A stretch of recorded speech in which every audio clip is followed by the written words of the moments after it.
The state prosecutor requested a postponement until next week Friday for an opportunity to get the transcript of the judgment and study it for their intended application for leave to appeal. Johan Deneisen indicated to the court that former accused 17, Moroadi Cholota, forms an integral part of the case. He also asked the court whether there were any adverse rulings on the prosecution, to which Judge Loubser said no, and explained that he mainly read from the special plea brought by Moroadi Cholota.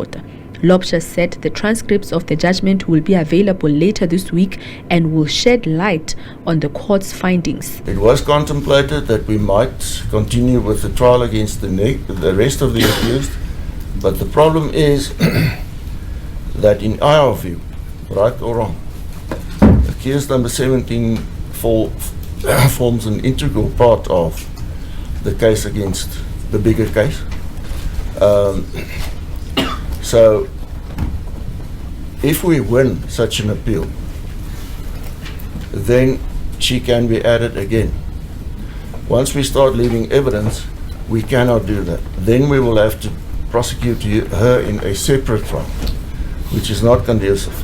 The much agitated Magashule stood up in court to protest the request of a postponement. We don't have rights, because now and then, even if you meet next year, it's going to be another postponement.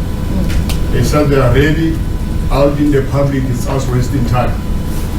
Yes. And it's costly for us. Magashule still maintains that the case is politically motivated and the state is going to be embarrassed when he takes the stand. He stressed that the state will never find any wrongdoing on the part of Moroadi Cholota, who is now a former accused in the case. The former Free State Premier says the delays are costly to them. They can do whatever. They will never find Cholota guilty of anything. They can, they're still applying apartheid tactics of the past. But we have fought against apartheid. We'll still fight against injustices. You can see I'm angry because out there we are corrupt. Meanwhile, the NPA says the judgment has far-reaching implications, especially on the matter of extradition applications the NPA has made. Importantly is the fact that there is an appetite to appeal the judgment because of its far-reaching implications in respect of a lot of extradition applications that we've made, and given the fact that the state believes that there is evidence that implicates Ms. Cholota and therefore would want to see her stand trial.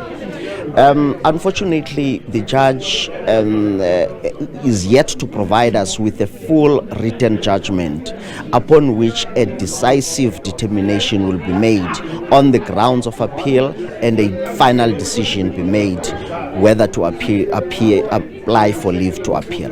The trial in the 255 million rand asbestos roof removal corruption case will resume in the Free State High Court on 26 January next year.